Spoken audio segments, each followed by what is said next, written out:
Welcome back to Gun&ShotTV. This is Chris, and today I was going to talk about adjusting the mainspring tension on your Smith & Wesson M&P. This is the Model 10 that I've had in a few videos. I've rebarreled it. I've done a bunch of things to it. I've gone through and cleaned up all the insides on the trigger and everything. But one of the easiest things you can do to adjust to Smith & Wesson is to replace the mainspring. So let me show you how to get in there. The gun's unloaded and everything.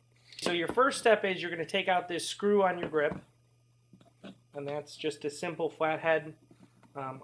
Just going to unscrew it here, and your bottom grip, okay, you can either push it out with the screw or sometimes it just falls out.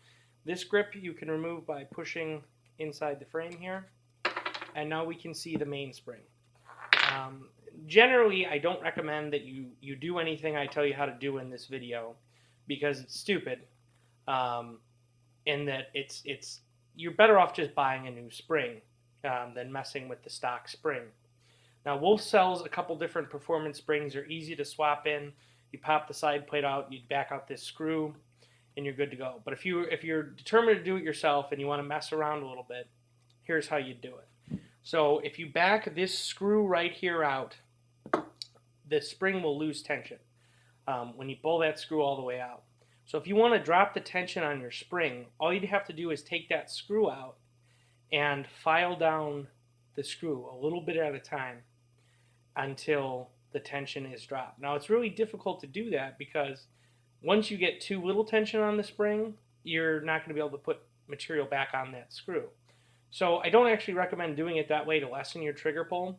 Now you could, but even if you were going to do that, I would specifically get an extra screw, and what I would do is I would back the screw out little by little until I figured out exactly how far I could go with it still actually setting off the primers reliable, and then I would figure out just how much movement was on the screw and then shave it down to that exact level or a little bit more so it still stays reliable. Well, in my case, I actually did order the reduced power spring from Wolf, and it's a nice spring. It was easy to install. Everything worked okay with certain ammo. Now with my reloads using Tula or Wolf primers, because I use the cheapest primers I can get, they're a little bit harder and a little bit harder to ignite reliably. So I had a problem in that I went with the lighter Wolf spring and it didn't work for me. So I looked around online, and one of the solutions I saw was to make a little buffer here. So I actually used a large pistol primer, and I backed the screw out and I put the primer on top of the tension strain screw and then screwed it back. Well, I was able to adjust the tension higher by patting that out. The primer is cup shaped, so it's not going to fall off. And now the gun fires all 6 cylinders, even with harder primers.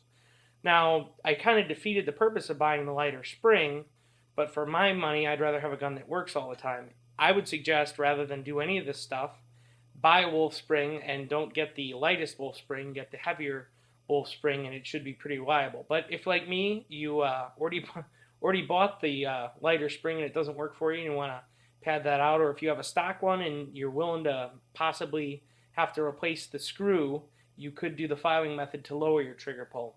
So like I said, this is one of those backwoods things that I don't recommend. It's nothing that a real gunsmith would do. But if you have one and you want to tinker with it and you're willing to accept the consequences if you do screw it up, it's not a huge deal. There is a lot of people that say, well, just back the strain screw out and leave it, and that's all you need to do.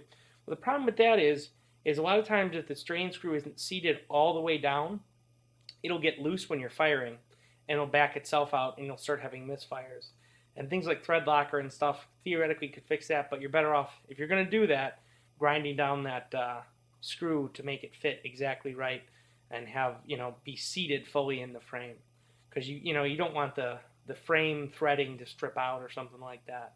But then once you have this set, you're just going to put your grips on the exact same way, depending on if you were making the screw longer or shorter in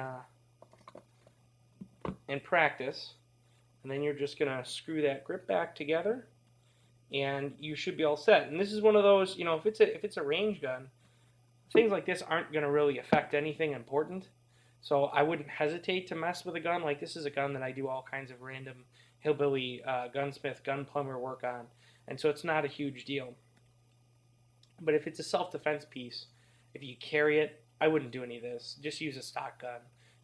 That's one of those things. It's just not worth messing with. So I hope you learned a little bit about adjusting your strain screw to adjust your trigger pull. And like I said, the best thing to do is get a different mainspring.